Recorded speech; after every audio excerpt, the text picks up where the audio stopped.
Hello all of you. उम्मीद है कि ये लॉकडाउन में आप लोग सब सही होंगे। अगले सेशन में हम लोग पढ़ेंगे सर्वेइंग इंजीनियरिंग। सर्वेइंग इंजीनियरिंग में कुछ टॉपिक्स हैं जिसके बारे में हम लोग एक एक करके चैप्टर में डील करेंगे। तो इसमें देखते हैं कि सर्वेइंग में पढ़ना क्या है, सर्वेइंग है क्या, सर्वेइंग क्यों करते हैं हम लोग, क्यों ज़रूरत पड़ता है सर्वेइंग का, इसके बारे में हम लोग थोड़ा सा देखते हैं, इंट्रोडक्शन इसका करते हैं। तो इसमें सबसे पहला टॉपिक हम लोग को पढ़ना है types of survey. Types of सर्वे में हम लोग दो तरह का सर्वे को क्लासीफाई करेंगे, एक इंस्ट्रूमेंट के बेसिस पे और एक पर्पस के बेसिस पे, वो देखेंगे हम लोग। इसमें चेन सर्वे में हम लोग देखेंगे चेन सर्वे में क्या करते हैं। इसमें लीनियर मेजरमेंट करते हैं। जैसे कोई भी लाइन है, मान लेते हैं ये 100 मीटर का लाइन है और इसको मेजर करना है। इसको मेजर कैसे करेंगे वो हम लोग पढ़ेंगे चेन सर्वे में। इसको बोलते हैं हम लोग लीनियर मेजरमेंट, यानी चेन सर्वे में ओनली हम लोग डिस्टेंस के बारे में पढ़ते हैं। उसके बाद है कंपास सर्वे। कंपास सर्वे में हम लोग डायरेक्शन के बारे में पढ़ते हैं कि कोई भी पॉइंट मान लेते हैं ये मेरा क्वाड्रेंट है और ये नॉर्थ है, साउथ है, ईस्ट है, वेस्ट है और एक पॉइंट है। ये किस डायरेक्शन में है, ये जो पॉइंट है मेरा ये किस डायरेक्शन में है, सर्वे पॉइंट जो है इसके बारे में हम लोग को निकालते हैं किसी खास पॉइंट से। यानी एक ये सर्वे लाइन है, इस लाइन से ये कितना एंगल बना रहा है ये पॉइंट, इसी को बोलते हैं हम लोग एलिवेशन, ये डायरेक्शन। और ये हम लोग पढ़ते हैं कंपास सर्वे में। और लेवलिंग में एलिवेशन के बारे में पढ़ते हैं, मतलब ऊंचाई और नीचाई के बारे में कि कोई भी पॉइंट, जैसे मान लेते हैं कि ये रोड है और ये रिफरेंस लाइन है, तो इस रोड से ये पॉइंट कितना ऊंचा है और ये कितना ऊंचा है, इस दोनों का अंतर कितना है ऊंचाई का, इसी ऊंचाई के अंतर को हम लोग बोलते हैं एलिवेशन। यानी सर्वेइंग में यही मेनली तीन चीज पढ़ते हैं, distance, direction and elevation. Contouring में पढ़ते हैं, कंटूरिंग मतलब होता है कि अगर मान लीजिए कि ग्राउंड से ऊपर इक्वल हाइट पर बहुत सारा पॉइंट है, मान लीजिए 5-5 मीटर ग्राउंड से ये ग्राउंड है, इससे 5 मीटर पे यहाँ पॉइंट है, 5 मीटर पे 5-5 मीटर पे ये सब पॉइंट है। इस सारे पॉइंट को मिलाने वाला एक इमेजिनरी लाइन को हम लोग बोलते हैं कंटूर लाइंस। इसके बारे में हम लोग जानेंगे इसमें कंटूरिंग में। और एरिया वॉल्यूम तो समझ ही रहे हैं आप लोग, एरिया और वॉल्यूम निकालना है इंस्ट्रूमेंट की मदद से, और कुछ फॉर्मूला की मदद से हम लोग क्या करेंगे, एरिया और वॉल्यूम का कैलकुलेशन करेंगे। तो सबसे पहले हम लोग पढ़ते हैं सर्वेइंग के बारे में कि सर्वे क्या है। और तो सर्वे के बारे में इसमें पढ़ते हैं हम लोग कि सर्वे क्या है, एक आर्ट है। सर्वेइंग क्या है लिख देते हैं पहले हम। Surveying is the art of determine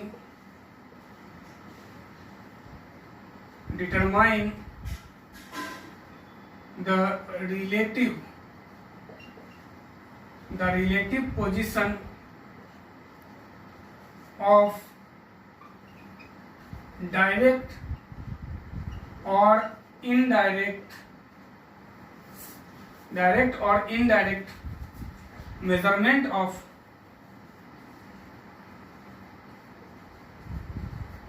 measurement of distance, direction and elevation। यानी आगे हम लोग सर्वेइंग सबसे पहले समझते हैं सर्वेइंग क्या है। सर्वेइंग क्या है, एक आर्ट है, एक कला है। सर्वेइंग क्या है, एक आर्ट है। सर्वेइंग इज द आर्ट, एक कला है जिससे हम लोग क्या निकालते हैं, डिटरमाइनिंग द रिलेटिव पोजीशन। पहले इसके बारे में समझते हैं हम लोग, रिलेटिव पोजीशन किसको बोलते हैं। जैसे मान लेते हैं ये मेरा रिफरेंस पॉइंट है, मतलब ये पॉइंट है जहां से हमको किसी भी स्टेशन का या किसी भी पॉइंट का दूरी मापना है। मान लेते हैं ये रिफरेंस पॉइंट है, यानी मेरा मेन पॉइंट है। ये मान लेते हैं ये मेन पॉइंट है। इस पॉइंट से हम लोग को क्या करना है, इस पॉइंट का दूरी मेजर करना है, इस पॉइंट का दूरी मेजर करना है, इस पॉइंट का दूरी मेजर करना है। तो इसको बोलते हैं हम लोग क्या चीज, रिफरेंस पॉइंट।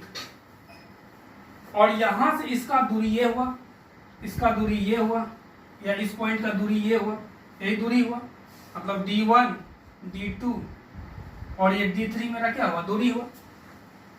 तो इस पॉइंट का दूरी यानी ए ये बी और ये सी, इसको मान लेते हैं ओ। यानी ओ से जो ए का दूरी है उसी को हम लोग बोलते हैं रिलेटिव डिस्टेंस, मतलब इसके रिस्पेक्ट में इसका दूरी कितना है। अगर हम पॉइंट मान लीजिए चेंज कर देंगे तो दूरी भी बदल जाएगा। तो वही बोलता है डेफिनेशन में कि रिलेटिव पोजीशन ऑफ डायरेक्ट और इनडायरेक्ट मेजरमेंट, या तो इसको हम डायरेक्ट मेजरमेंट करें या इनडायरेक्ट मेजरमेंट करें, किसी भी पॉइंट के रिस्पेक्ट में किसी दूसरे पॉइंट का डिस्टेंस, चाहे वो हम लोग डायरेक्ट मेजरमेंट करें या इनडायरेक्ट मेजरमेंट करें। क्या मेजरमेंट करें? डिस्टेंस मेजर करें, डायरेक्शन मेजर करें और एलिवेशन। एलिवेशन तो अभी हम समझाए थे कि ये जैसे मान लीजिए एक ग्राउंड सरफेस है, तो ग्राउंड सरफेस में एक पॉइंट यहाँ है और दूसरा पॉइंट यहाँ है, तो इस दोनों पॉइंट के बीच का जो ऊंचाई का अंतर है इसी को हम लोग बोलते हैं एलिवेशन। इसको हम लोग क्या बोलते हैं? एलिवेशन। यानी सर्वेइंग में हम लोग पूरा सर्वेइंग में, चाहे वो थर्ड सेमेस्टर का सर्वेइंग हो या फोर्थ सेमेस्टर का सर्वेइंग हो, उस पूरे सर्वेइंग में हम लोग को 3 वर्ड ही सीखना है। वो क्या क्या सीखना है हम लोग को? 3 वर्ड। पहला सीखना है डिस्टेंस निकालने, दूसरा डायरेक्शन निकालने, डायरेक्शन का मतलब होता है एंगल निकालने, और तीसरा होता है एलिवेशन निकालना। यही 3 चीज हम लोग पूरा सर्वेइंग में निकालने के लिए सीखेंगे। किसी एक पॉइंट के रिस्पेक्ट में दूसरे पॉइंट का, यानी किसी एक पॉइंट के रिस्पेक्ट में दूसरे पॉइंट का डिस्टेंस निकालने के लिए सीखेंगे, डायरेक्शन निकालने के लिए सीखेंगे और एलिवेशन निकालने के लिए सीखेंगे। यही जो सीखते हैं, यही जो आर्ट है, इसी आर्ट को हम लोग क्या बोलते हैं? सर्वेइंग बोलते हैं। यानी surveying is the art, surveying is the art of determining the relative position. Relative position समझ में आ गया? Of direct and indirect measurement, इसके बारे में आगे समझेंगे हम लोग। ऑफ डिस्टेंस, यानी डिस्टेंस निकालेंगे, या उसको डायरेक्ट मेजर करके निकालें या इनडायरेक्ट मेजर करके निकालें, डायरेक्शन निकालेंगे और एलिवेशन निकालेंगे। यानी इस 3 वर्ड पे ही सर्वेइंग क्या होता है? खत्म होता है। और इसी तीनों वर्ड के बारे में हम लोग को टोटल सर्वेइंग में, यानी सर्वेइंग फर्स्ट थर्ड सेमेस्टर हो या सर्वेइंग सेकेंड फोर्थ सेमेस्टर का हो, टोटल का टोटल यही 3 बातों पे निर्भर करता है। ठीक है। फिर सर्वेइंग में हम लोग देखेंगे 2 टर्म देखेंगे, एक होता है प्लान और दूसरा होता है एलिवेशन। अगर हम लोग किसी प्लान क्या होता है और एलिवेशन, प्लान और मैप, सॉरी, एक होता है प्लान और मैप। मैप होता है स्मॉल स्केल रिप्रेजेंटेशन और प्लान होता है मेरा लार्ज स्केल रिप्रेजेंटेशन। तो सबसे पहले अब समझते हैं, मान लीजिए कि ये दूरी है, ये मान लेते हैं 1 किलोमीटर का दूरी है। अगर ये 1 किलोमीटर का दूरी है और इसको हमको दिखाना है शीट पे, यानी कॉपी पे हमको दिखाना है, तो 1 किलोमीटर का तो कॉपी होता नहीं, तो इसको इस दूरी को क्या करना पड़ता है? हम लोग को छोटा करना पड़ता है। तो हम लोग क्या करते हैं? मानते हैं, एज्यूम, माना कि 1 सेंटीमीटर बराबर 1 किलोमीटर। मान लिया कि 1 सेंटीमीटर का जो लाइन है वो किसको रिप्रेजेंट करेगा? 1 किलोमीटर के लाइन को। यानी शीट पे हम लोग कितना लाइन खींचेंगे? 1 सेंटीमीटर का लाइन खींचेंगे, और ये 1 सेंटीमीटर का जो लाइन है वही क्या दर्शाएगा हम लोग को? 1 किलोमीटर। तो ये क्या किए? बड़े डिस्टेंस को छोटे करके दिखाए, इसको हम लोग बोलते हैं मैपिंग करना। यानी स्मॉल स्केल रिप्रेजेंटेशन मतलब क्या हो? किसी बड़ा डिस्टेंस को अगर हम लोग उसको रिड्यूस कर दिए, घटा दिए, छोटा कर दिए किसी स्केल के माध्यम से, तो उसको बोलते हैं हम लोग मैप।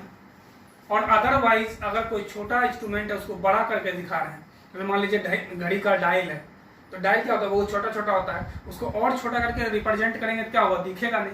तो उस केस में क्या करते हैं हम लोग? उसको बड़ा बना के दिखाते हैं। तो लार्ज स्केल रिप्रेजेंटेशन को हम लोग बोलते हैं प्लान और स्मॉल स्केल रिप्रेजेंटेशन को बोलते हैं हम लोग मैप। इसके बाद इसमें हम लोग पढ़ेंगे बहुत सारा सर्वेइंग के बारे में, प्लेन सर्वेइंग क्या होता है, जियोडेटिक सर्वेइंग क्या होता है। तो इसके बारे में थोड़ा सा हम लोग समझते हैं कि प्लेन सर्वेइंग क्या होता है, थोड़ा थोड़ा भी देखते हैं, आज इंट्रोडक्शन है। तो प्लेन सर्वेइंग किसको बोलते हैं? यानी इसमें हम लोग क्या करते हैं? प्लेन सर्वेइंग में सबसे पहले अर्थ को मानते हैं फ्लैट, समतल। अर्थ को कैसा मानते हैं? समतल। ये हो गया अर्थ, और इसको प्लेन सर्वेइंग में हम लोग क्या मानते हैं? समतल मानते हैं। और जियोडेटिक सर्वेइंग में हम लोग मानते हैं अर्थ को कैसा? कर्व शेप का मानते हैं, इसको बोलते हैं जियोडेटिक। जियोडेटिक सर्वेइंग या सर्वे, यानी इस जियोडेटिक सर्वे में हम लोग अर्थ को कर्व शेप का मानते हैं और प्लेन सर्वे में अर्थ को हम लोग मानते हैं कैसा, समतल मानते हैं, फ्लैट मानते हैं। तो फिर बात उठता है कि हम प्लेन कब तक मानेंगे जमीन को या धरती को, और कर्व कितना दूरी के बाद क्या हो जाएगा, धरती को हम लोग कर्व मानेंगे। तो बहुत सारा बुक में अलग अलग दिया हुआ है, आप बीसी पूर्णिया पढ़िएगा, बीसी पूर्णिया। तो इसमें 195 किलोमीटर स्क्वायर का जो एरिया है, यानी ये एरिया है, अगर इसका कितना है एरिया 195 किलोमीटर स्क्वायर, तो इसको बोलता है प्लेन सर्वे। मतलब अगर इस एरिया के अंतर्गत हम सर्वे का कोई भी काम करते हैं, कितना के अंतर्गत 195 किलोमीटर स्क्वायर एरिया के अंतर्गत अगर हम कोई भी काम करते हैं, तो बीसी पूर्णिया के अकॉर्डिंग वो क्या हुआ, प्लेन सर्वे में आता है। दूसरा बुक अगर आप पढ़िएगा एन बसाक, तो इसमें लिखता है 250 किलोमीटर स्क्वायर के एरिया को हम लोग क्या बोलते हैं, प्लेन सर्वे। मतलब इसके अनुसार 250 किलोमीटर स्क्वायर के एरिया को क्या बोलते हैं हम लोग, अगर इस एरिया के अंतर्गत कोई भी काम करते हैं तो ये प्लेन सर्वे में आएगा। ठीक है, उसके बाद पढ़ते हैं आर अगौर, एक बुक और है RAGOR अगौर, ये लिखता है 260 किलोमीटर स्क्वायर, यानी 260 किलोमीटर स्क्वायर का अगर कोई एरिया है, अगर इसके अंतर्गत हम कोई भी सर्वेइंग का काम करते हैं तो इसको बोलते हैं प्लेन सर्वेइंग। तो बात उठता है तीनों हम टिक किसको करेंगे। ये क्वेश्चन बीपीएससी का जो असिस्टेंट प्रोफेसर का एग्जाम हुआ था उसमें पूछा था, और वो रेफरेंस इस बुक को लिए थे। यानी उस समय जनरली आप लोग का जो क्वेश्चन आएगा कॉम्पिटिटिव एग्जाम में भी, उसमें आप लोग 260 किलोमीटर स्क्वायर के एरिया को टिक करेंगे, किसके लिए, प्लेन सर्वेइंग के लिए। अगर 260 किलोमीटर स्क्वायर एरिया से ज्यादा बड़ा हो जाए, मतलब सर्वेइंग वर्क जो मेरा हो जाए इस एरिया से बाहर चला जाए, तो उस समय क्या होता है, अर्थ को हम लोग फ्लैट नहीं मानते हैं, समतल नहीं मानते हैं। उस समय अर्थ को कैसा मानते हैं हम लोग, कर्व शेप का मानते हैं। यानी 260 किलोमीटर स्क्वायर एरिया के अंतर्गत जो भी सर्वे करेंगे हम लोग, तो उस समय अर्थ कैसा मानेंगे, समतल। और 260 किलोमीटर स्क्वायर एरिया से ज्यादा बड़ा एरिया अगर होगा तो उस समय हम लोग इसको कैसा मानते हैं, कर्व शेप का मानते हैं। तो ये पहला टॉपिक में पढ़ना है, यानी टाइप ऑफ सर्वेइंग में पढ़ना है। इसके बाद फिर हम लोग को पर्पस के आधार पे, या उसके बाद बोलते हैं पर्पस के आधार पे या इंस्ट्रूमेंट के आधार पे सर्वेइंग को हम लोग बांटते हैं, देखेंगे वहां पे। फिर दूसरा हम लोग को पढ़ना है चेन सर्वे। सेकेंड यूनिट जो है ये मेरा चेन सर्वे। तो अभी देखिए सर्वेइंग के डिफिनीशन में कि हम लोग तीन चीज पढ़ते हैं। क्या क्या पढ़ते हैं, डिस्टेंस, डायरेक्शन, और तीसरा है मेरा एलिवेशन। यही तीन चीज पढ़ते हैं पूरा सर्वेइंग में। तो चेन सर्वे में ओनली इसके बारे में पढ़ते हैं हम लोग, डिस्टेंस के बारे में, यानी दो बिंदु के बीच कितना दूरी है, इसको हम लोग क्या करते हैं, टेप या चेन से मेजर करते हैं। ठीक है, तो टेप और चेन से कैसे मेजर करेंगे, तो इसके बारे में थोड़ा सा हम समझेंगे। यानी चेन सर्वे में ओनली क्या पढ़ते हैं हम लोग, सबसे पहले चेन सर्वे में हम लोग पढ़ते हैं डिस्टेंस के बारे में। तो डिस्टेंस के बारे में क्या पढ़ते हैं, मान लेते हैं कि एक लाइन है यहाँ से यहाँ तक, ये है 1 किलोमीटर, यानी 1000 मीटर ये डिस्टेंस है लाइन का, और इसको हमको मेजर करना है। तो मेजर हम लोग जैसे मन होगा वैसे नहीं कर सकते हैं। इसमें हम लोग को 4 रेंजिंग रॉड प्रोवाइड किया जाएगा। रेंजिंग रॉड ये पढ़ेंगे हम लोग चेन सर्वे के अंतर्गत। तो रेंजिंग रॉड प्रोवाइड करते हैं, तो क्या करते हैं, उसमें सबसे पहला रेंजिंग रॉड को इनिशियल पॉइंट पे लगाते हैं और दूसरा को फाइनल पॉइंट पे लगाते हैं। और हमारे पास 20 मीटर का या 30 मीटर का ही चेन होता है, इसको हम लोग बोलते हैं मैट्रिक चेन। इसके बारे में हम लोग पढ़ेंगे, 3 तरह का चेन पढ़ेंगे, गंटर चेन, इंजीनियर्स चेन और मैट्रिक चेन। थोड़ा सा देखते हैं मैट्रिक चेन के बारे में। तो इसमें क्या होता है कि 20 मीटर या 30 मीटर में किसी एक चेन का हम लोग उपयोग करते हैं। तो मान लेते हैं कि हम 20 मीटर का चेन का उपयोग किए इस दूरी को मेजर करने के लिए। तो क्या करते हैं, इस पॉइंट से हम लोग चेन बिछाते हैं, बिछा दिए, मान लीजिए यही है, यही दूरी हमको मेजर करना है, ठीक है, ये दूरी हमको मेजर करना है, ये क्लियर है। तो ये दूरी मेजर करना है, तो पहला हम लोग रेंजिंग रॉड कहाँ लगाएंगे, इनिशियल पॉइंट पे, और दूसरा रेंजिंग रॉड कहाँ लगाएंगे हम लोग, फाइनल पॉइंट पे लगाएंगे। और इसके अबाउट हम लोग 20 मीटर का चेन लगाएंगे ग्राउंड पे। तो ग्राउंड पे जब लगाएंगे तो थोड़ा सा चेन कभी टेढ़ा हो सकता है, तो जब चेन मान लीजिए ये लगा दिए, ठीक है, और एक रेंजिंग रॉड यहाँ है और एक यहाँ है, तो आई एडजस्टमेंट से इसको सीधा करेंगे। उसके बाद तीसरा रेंजिंग रॉड को इसके इंड पॉइंट पे, यानी चेन के इंड पॉइंट पे तीसरा रेंजिंग रॉड यहाँ हम लोग लगाएंगे। क्लियर है, यानी ये एक लाइन है जो मेजर करना है, ये ग्राउंड है, इसको मेजर करना है। तो एक रेंजिंग रॉड यहाँ लगाए, दूसरा यहाँ, और मान लीजिए तीसरे चेन बिछाते समय ये क्या हो गया, थोड़ा सा लाइन टेढ़ा हो गया, ठीक है। तो इधर वाले को हम क्या बोलेंगे कि थोड़ा सा लेफ्ट आओ, ताकि ये तीनों जो है एक लाइन में आ जाए रॉड। जैसे ये लाइन है और हम चेन लगाए, थोड़ा सा टेढ़ा हो गया चेन, तो तीसरा बीच वाला रेंजिंग रॉड जो पकड़े हुए उसको क्या बोलेंगे, थोड़ा सा लेफ्ट या राइट आओ, ताकि एक लाइन में हो जाए। तो जब ये एक लाइन में आ जाएगा तो यहाँ से हम लोग क्या करेंगे, इसको मेजर कर लेंगे। फिर यहाँ से इस चेन को उठाएंगे और इसको फिर क्या करेंगे, आगे प्रोसीड करेंगे, बढ़ाएंगे, और आगे बढ़ाने के बाद फिर देखेंगे कि ये चारों रेंजिंग रॉड एक लाइन में है कि नहीं। अगर एक लाइन में नहीं है तो मतलब ये भागा होगा, इसको क्या बोलेंगे, थोड़ा सा लेफ्ट या थोड़ा सा राइट आने के लिए, ताकि क्या हो जाए, चारों रेंजिंग रॉड एक लाइन में हो जाए। इसी को बोलते हैं हम लोग रेंजिंग। यानी चेन सर्वेइंग में क्या करते हैं हम लोग, डिस्टेंस मेजर करते हैं किसी भी दो पॉइंट के बीच में। पहला पॉइंट मेरा रेफरेंस पॉइंट होता है और उसके रिस्पेक्ट में क्या करते हैं, अदर पॉइंट का हम लोग दूरी निकालते हैं। क्लियर है। तीसरा हम लोग पढ़ते हैं कंपास, कंपास सर्वे। कंपास सर्वे में डिफिनीशन का जो दूसरा टर्म है डायरेक्शन, इस डायरेक्शन के बारे में पढ़ते हैं। चेन सर्वे में क्या पढ़ते हैं हम लोग, डिस्टेंस के बारे में, और कंपास सर्वे में क्या पढ़ते हैं हम लोग, डायरेक्शन के बारे में। यानी डायरेक्शन मतलब कि कोई सर्वे लाइन है और एक यहां मान लेते हैं पॉइंट है। कंपास सर्वे में डायरेक्शन के बारे में पढ़ते हैं। मान लीजिए ये मेरा क्वाड्रेंट है।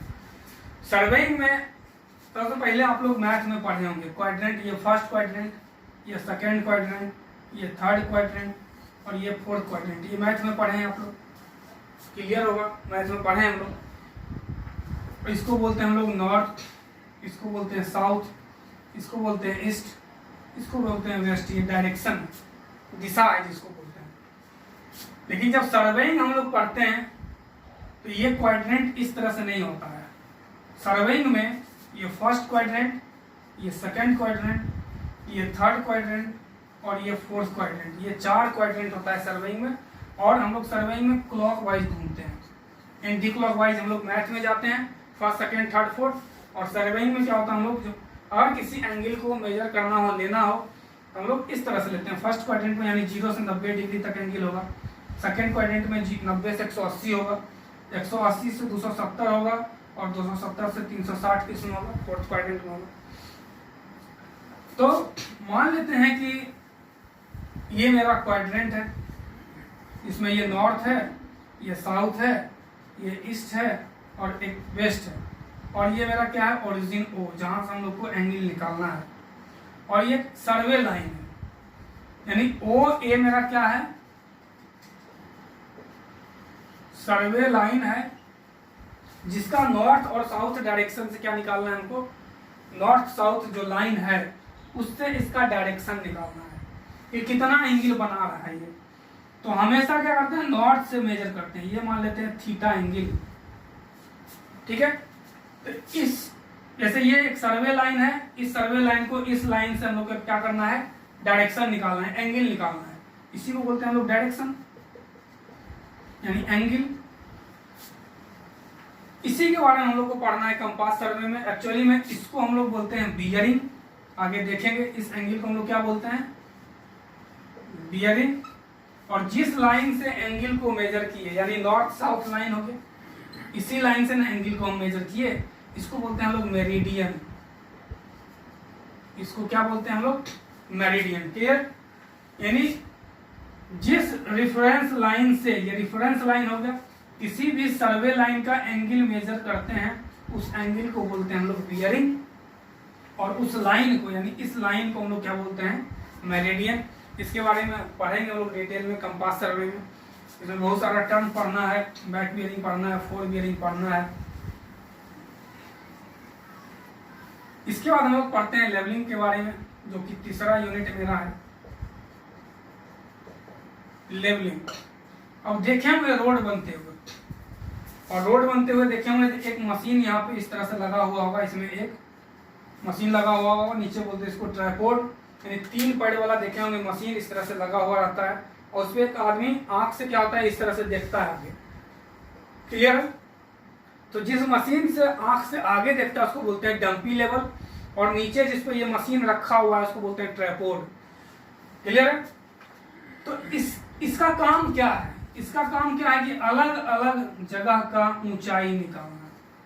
मान लीजिए इस पे रीडिंग किया हुआ 0 0 0, 1 2 3 मीटर, 4 5 मीटर, ठीक है, 0 है ये। फिर इसी रेंजिंग रॉड को यहाँ उठा के हम लोग क्या किए, ये ऊंचा वाले पोजीशन पे रखे, तो 0 हो गया, 1 हो गया, 2 हो गया, ये 1 हो गया, 2 हो गया, ठीक है, क्लियर है। उसके बाद ये मान लेते हैं 0 है, 1 और ये 2 हो गया, ये 3 हो गया, यहाँ मान लेते हैं 2.8 है, मान लेते हैं 4 है, 5 है। तो इस दोनों बिंदु के बीच, एक बिंदु ये है, एक बिंदु ये है, इस दोनों के बीच का ऊंचाई का अंतर क्या है, इतना ही हमको मिट्टी भरना पड़ेगा। यहाँ पे अगर मान लीजिए रोड को हमको समतल बनाना है, रोड को क्या करना है, समतल बनाना है, इस तरह से समतल बनाना है, प्लेन बनाना है, यहाँ का मिट्टी क्या करेंगे, उखाड़ना पड़ेगा। यानी इस दोनों पॉइंट को एक बराबर में लाने के लिए इतना मिट्टी क्या है, यहाँ ज्यादा है, ये मिट्टी को क्या करेंगे हम लोग, काटेंगे, कट करेंगे। तो यही निकालते हैं कि रोड कहाँ पे कितना ऊबड़ खाबड़ है, इसको किसके मदद से निकालते हैं हम लोग, ट्राइपॉड के मदद से। और इसमें जो सर्वेइंग का तीसरा डिफिनीशन का जो टर्म है एलिवेशन, इसके बारे में पढ़ते हैं, यानी दो बिंदु के बीच में ऊंचाई का क्या अंतर है। ये दोनों बिंदु है, इसको इस तरह से देखते हैं, एक पॉइंट यहाँ है, दूसरा पॉइंट यहाँ है, इस दोनों के बीच में यही ना ऊंचाई का अंतर है। तो कितना ऊंचाई का अंतर है, इसको हम लोग पढ़ते हैं लेवलिंग में। यानी लेवल मतलब क्या होता है कि प्लेन सरफेस से कितना कोई भी पॉइंट ऊंचा या नीचे है। मतलब ये मान लेते हैं एक ग्राउंड है और एक पॉइंट मेरा यहाँ है और दूसरा पॉइंट यहाँ है, यानी इस पॉइंट के रिस्पेक्ट में ये कितना ऊंचा है, इसी को बोलते हैं हम लोग एलिवेशन। या इस पॉइंट के रिस्पेक्ट में ये कितना नीचे है, ये नीचे है, इसको बोलते हैं डिप्रेशन। तो इसी को हम लोग निकालते हैं क्या चीज, लेवलिंग में, इसी के बारे में हम लोग पढ़ते हैं। तो जब हम लोग इसका चैप्टर वाइज पढ़ेंगे, यूनिट वाइज पढ़ेंगे, तो देखेंगे कि इसमें हम लोग क्या क्या पढ़ना है, पूरा डिटेल में पढ़ना है कि सर्वेइंग क्या है, मैप क्या है, प्लान क्या है, और बहुत सारा चीज को देखेंगे।